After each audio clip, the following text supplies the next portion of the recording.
नमस्ते दोस्तों, तो आज आपको एक बड़ी ही अचंभित एवं भयानक रहस्यमय कहानी सुनाऊंगी जिसमें आपको कुछ नई रहस्यमय बातें की जानकारी होगी। तो कृपा करके अभी चैनल को सब्सक्राइब कर ले। यह मेरा दूसरा नया चैनल है ताकि और भी रहस्यमय कहानी सबसे पहले आप तक पहुंचे। धन्यवाद। तो सुनिए। हिमालय की बर्फीली ऊंचाइयों में, जहां प्राचीन मठ बादलों से ढके रहते थे, एक छोटा और गुप्त समुदाय रहता था। ये लोग शून्य के उपासक कहलाते थे। वे किसी देवी देवता की पूजा नहीं करते थे, बल्कि उनका मानना था कि ब्रह्मांड का सच्चा रहस्य शून्य में निहित है, उस परम खालीपन में जिससे सब कुछ उत्पन्न होता है और जिसमें सब कुछ विलीन हो जाता है। उनकी सदियों पुरानी शून्य साधना इतनी गुप्त थी कि इसके बारे में बाहर की दुनिया में कोई नहीं जानता था। उनका मानना था कि इस साधना से वे आकाशगंगा के संगीत को सुन सकते हैं, वह दिव्य कंपन जो ब्रह्मांड के निर्माण और लय को नियंत्रित करता है। इस मठ का सबसे अनुभवी गुरु आचार्य नीरव अपनी गहरी चुप्पी और अलौकिक अंतर्दृष्टि के लिए जाने जाते थे। उन्होंने अपनी पूरी जिंदगी इस साधना को समर्पित कर दी थी। मठ के भीतर एक प्राचीन कक्ष था जिसे अनंत कक्ष कहा जाता था। इस कक्ष में कोई वस्तु नहीं थी सिवाय बीच में रखे एक काले चिकने पत्थर के। ये पत्थर किसी भी रोशनी को सोख लेता था और उसे देखने पर ऐसा लगता था जैसे वह स्वयं शून्य का प्रतीक हो। आचार्य नीरव हर रात इसी कक्ष में बैठकर आकाशगंगा के संगीत को सुनने का प्रयास करते थे। एक दिन दुनिया में एक अजीबोगरीब घटना घटने लगी। अचानक पौधों का विकास रुक गया, पशु पक्षी अपनी स्वाभाविक ध्वनियां भूल गए और मनुष्य के मन में एक अजीब सी अशांति फैल गई। लोग एक दूसरे से दूर होने लगे, कला और संगीत नीरस हो गए और जीवन से जैसे रस ही समाप्त हो गया। वैज्ञानिक और दार्शनिक इस रहस्य को समझ नहीं पाए। आचार्य नीरव ने महसूस किया कि यह आकाशगंगा के संगीत का लोप था। सदियों से चला आ रहा ब्रह्मांडीय संतुलन बिगड़ रहा था, क्योंकि मानवता ने शून्य की अवधारणा को भुला दिया था। वो खालीपन जहां से सृजन होता है और केवल भौतिकता में उलझ गई थी। संगीत के बिना ब्रह्मांड अपनी लय खो रहा था। उन्होंने मठ के अपने सबसे समर्पित शिष्य ध्रुव को बुलाया। ध्रुव युवा था, लेकिन उसमें शून्य साधना की गहरी समझ थी। आचार्य नीरव ने उसे बताया, ध्रुव, आकाशगंगा का संगीत मूक हो गया है। मानवता ने अपनी जड़ों से नाता तोड़ लिया है। तुम्हें उस स्थान पर जाना होगा जहां ब्रह्मांड का सबसे गहरा शून्य विद्यमान है, जहां से संगीत का उद्गम होता है। वहां तुम्हें पुरातन ध्वनि का स्रोत मिलेगा। ध्रुव ने पूछा, गुरुदेव, मैं उसे कैसे पहचानूंगा? आचार्य नीरव ने अपनी शांत आंखें खोली और कहा, तुम्हें वह एक विशेष प्रकार के प्रकाश में मिलेगा, ऐसा प्रकाश जो किसी बाहरी स्रोत से नहीं आता, बल्कि स्वयं शून्य से उत्पन्न होता है। ये तुम्हें मार्ग दिखाएगा। उन्होंने ध्रुव को एक छोटा गोल काला मणि दिया। यह मणि तुम्हें शून्य के करीब ले जाएगा, उन्होंने कहा, लेकिन इसे केवल तभी प्रयोग करना जब तुम सबसे बड़े अंधेरे का सामना करो। ध्रुव ने मठ से विदा ली और अनजाने पथों पर निकल पड़ा।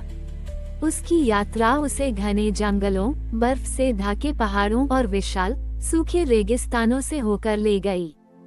हर चुनौती उसे शारीरिक और मानसिक रूप से परख रही थी। कई बार उसे लगा कि वह रास्ता भटक गया है या कि यह असंभव कार्य है, लेकिन आचार्य नीरव के शब्द और उसके भीतर का बड़ी ही दृढ़ता उसे आगे बढ़ने के लिए प्रेरित करती रही। जब वह किसी अज्ञात और डरावनी घाटी में पहुंचा, जहां घना अंधेरा छाया हुआ था और हवा में एक अजीब सी खामोशी थी, तो उसे लगा जैसे वह शून्य के सबसे करीब आ गया है। इस अंधेरे में उसे कुछ भी दिखाई नहीं दे रहा था। उसने काली मणि को अपने हाथ में लिया। जैसे ही उसने उसे छुआ, मणि से एक सूक्ष्म प्रकाश निकला, एक ऐसा प्रकाश जो अंधेरे को चीरता नहीं था, बल्कि उसे आत्मसात करता हुआ लगता था।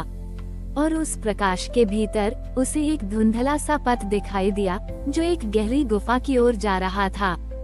गुफा का प्रवेश द्वार विशाल था और भीतर से एक गहरी स्थिर खामोशी आ रही थी। ध्रुव को लगा जैसे वह स्वयं ब्रह्मांड के गर्भ में प्रवेश कर रहा हो। उसने उस गुफा में कदम रखा जहां उसे अपने भीतर की सबसे गहरी आवाजों को छोटे ऊनना था और उस शून्य तक पहुंचना था जहां से आकाशगंगा का संगीत उत्पन्न होता था। काली मणि से निकली सूक्ष्म रोशनी के मार्गदर्शन में ध्रुव ने उस रहस्यमयी गुफा में प्रवेश किया। भीतर का अंधेरा इतना घना था कि मशाल की रोशनी भी बेमानी लग रही थी। यह ऐसा अंधेरा था जो प्रकाश को सोख लेता था। हवा में एक अजीब सी शीतलता थी जो उसकी आत्मा तक को छू रही थी। उसे लगा जैसे वह समय और स्थान से परे किसी आयाम में आ गया हो। उसके कदमों की आहट भी खामोशी में समा जाती थी। गुफा अंदर से सीधी नहीं थी, बल्कि घुमावदार रास्तों और संकरी दरारों से भरी थी। हर मोड़ पर उसे लगता था कि वह रास्ता भटक गया है, लेकिन काली मणि का सूक्ष्म प्रकाश कभी मंद नहीं पड़ा और वह उसे लगातार आगे बढ़ने का संकेत देता रहा। दीवारें चिकनी और गीली थीं और उन पर हजारों वर्षों की काई जमी हुई थी।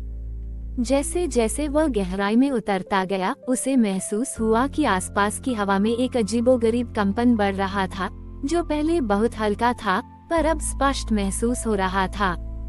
कई घंटों की यात्रा के बाद, जहां उसे कई बार फिसलन भरी चट्टानों और छोटे झरनों को पार करना पड़ा, ध्रुव एक विशाल अंडाकार कक्ष में पहुंचा। ये कक्ष इतना बड़ा था कि काली मणि की रोशनी भी उसकी सीमाओं को पूरी तरह से प्रकाशित नहीं कर पा रही थी। कक्ष के बीचों बीच हवा में तैरता हुआ एक विशाल गहरे काले रंग का क्रिस्टल था। ये क्रिस्टल किसी भी ज्ञात पदार्थ से भिन्न था। वह कोई रोशनी नहीं छोड़ रहा था, बल्कि आसपास के प्रकाश को अपनी ओर खींच रहा था, जिससे उसके चारों ओर का क्षेत्र और भी अधिक अंधेरा लग रहा था। लेकिन इसी अंधेरे में एक सूक्ष्म स्पंदन था जो ध्रुव के हृदय तक महसूस हो रहा था। ध्रुव ने तुरंत पहचान लिया, यही पुरातन ध्वनि का स्रोत था, शून्य का हृदय। वह जानता था कि इसी क्रिस्टल से आकाशगंगा का संगीत उत्पन्न होता था। उसने आचार्य नीरव के शब्दों को याद किया, तुम्हें वह एक विशेष प्रकार के प्रकाश में मिलेगा, ऐसा प्रकाश जो किसी बाहरी स्रोत से नहीं आता, बल्कि स्वयं शून्य से उत्पन्न होता है। ये क्रिस्टल वही प्रकाश था जो स्वयं अंधेरे से पैदा होता था। ध्रुव ने अपने आप को क्रिस्टल के सामने बैठाया। उसने काली मणि को अपने माथे पर रखा और अपनी आंखें बंद कर लीं। उसने अपनी सांसों पर ध्यान केंद्रित किया, धीरे धीरे अपने मन को शांत किया और अपने भीतर के सारे विचारों को शून्य में बड़ी न करने का प्रयास किया। उसने अपनी शून्य साधना शुरू की, अपने आप को ब्रह्मांड की विशाल खालीपन में समर्पित करते हुए। जैसे जैसे उसका ध्यान गहरा होता गया, उसे महसूस हुआ कि उसके भीतर और क्रिस्टल के भीतर का शून्य एक हो रहा था। बाहर का अंधेरा अब डरावना नहीं लग रहा था, बल्कि यह एक गहरी शांति और अनंत संभावनाओं से भरा हुआ था। तभी उसके कानों में एक असामान्य ध्वनि गूंजी। यह कोई मधुर धुन नहीं थी, बल्कि एक सूक्ष्म लयबद्ध कंपन था। ब्रह्मांड की धड़कन, तारों का जन्म और मृत्यु, आकाशगंगाओं का घूमना, सब कुछ एक ही ध्वनि में समाहित था। ये आकाशगंगा का संगीत था जो उसने पहले कभी नहीं सुना था। संगीत के साथ साथ ध्रुव को एक तीव्र ज्ञान का प्रवाह महसूस हुआ। उसे ब्रह्मांड के हर रहस्य की झलक मिली, जीवन का अर्थ, समय की प्रकृति, अस्तित्व की अखंडता। उसे समझ आया कि मानवता ने ये संगीत इसलिए खो दिया था क्योंकि वे अपने भीतर के शून्य को भूल गए थे और केवल बाहरी शोर में उलझ गए थे। ये संगीत तभी बहाल हो सकता था जब लोग अपने भीतर की शांति और खालीपन से जुड़ते। जब ध्रुव ने अपनी आंखें खोली तो क्रिस्टल अब भी तैर रहा था, लेकिन उसमें एक हल्की सी अदृश्य चमक थी, मानो संगीत उसमें समा गया हो। उसे महसूस हुआ कि वो बदल चुका था। उसके भीतर एक अद्भुत शांति, एक असीम ज्ञान और एक नई शक्ति भर गई थी। वह जान गया था कि उसे अब क्या करना है। उसे इस संगीत को वापस दुनिया में लाना था, लेकिन शब्दों से नहीं, बल्कि साधना और जीवन के माध्यम से।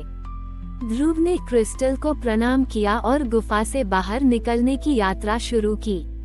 इस बार रास्ता उसे आसान लगा, क्योंकि उसके भीतर आकाशगंगा का संगीत गूंज रहा था। गुफा से बाहर निकलने के बाद ध्रुव ने महसूस किया कि उसके भीतर आकाशगंगा का संगीत हर पल गूंज रहा था। ये संगीत केवल ध्वनियां नहीं थी, बल्कि ब्रह्मांडीय संतुलन, प्रेम और एकता का एक गहरा अनुभव था।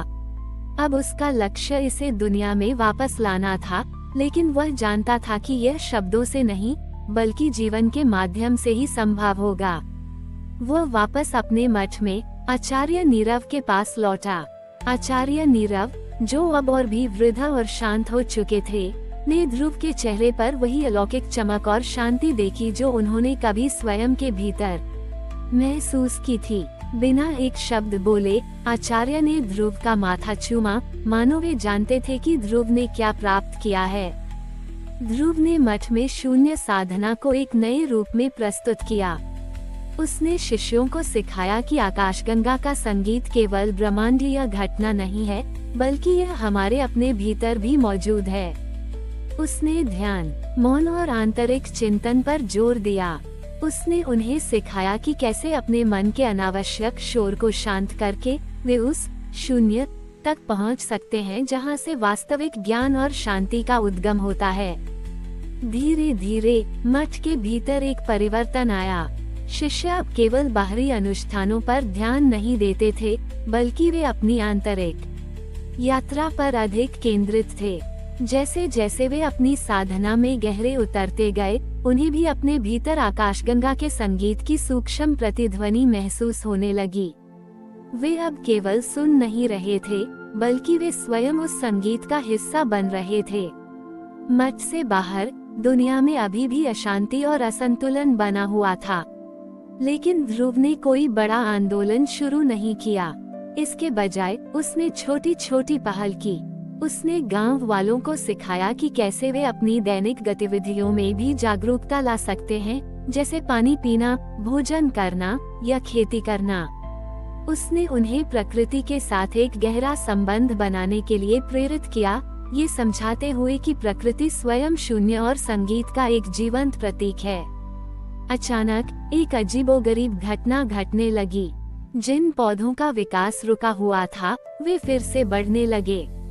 पशु पक्षी अपनी भूली हुई ध्वनियां वापस याद करने लगे और उनके चहचहाने में एक नई जीवंतता आ गई। मनुष्य के मन में जो अशांति थी, वह धीरे धीरे शांत होने लगी और लोग फिर से एक दूसरे के करीब आने लगे। कला और संगीत में एक नई भावना और रस वापस आ गया, क्योंकि कलाकार और संगीतकार अपने भीतर से आने वाली प्रेरणा को महसूस करने लगे थे। ये सब किसी चमत्कारी हस्तक्षेप से नहीं हुआ था, ये चेतना के सूक्ष्म बदलाव का परिणाम था। मठ से निकलने वाली शांति की लहरें और ध्रुव द्वारा सिखाए गए शून्य के सिद्धांत धीरे धीरे लोगों के हृदयों में समाहित हो रहे थे।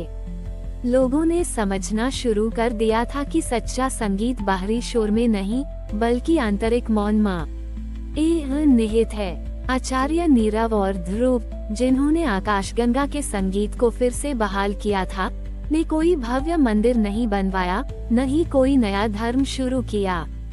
उन्होंने केवल एक प्राचीन सत्य को पुनर्जीवित किया था कि ब्रह्मांड का सबसे बड़ा रहस्य हमारे भीतर के शून्य में छिपा है। उनका जीवन ही उनका संदेश था। जब हम अपने अहंकार को त्यागते हैं, अपने मन के शोर को शांत करते हैं और अपने आप को ब्रह्मांड की लय में समर्पित करते हैं, तब हम स्वयं आकाशगंगा का संगीत बन जाते हैं।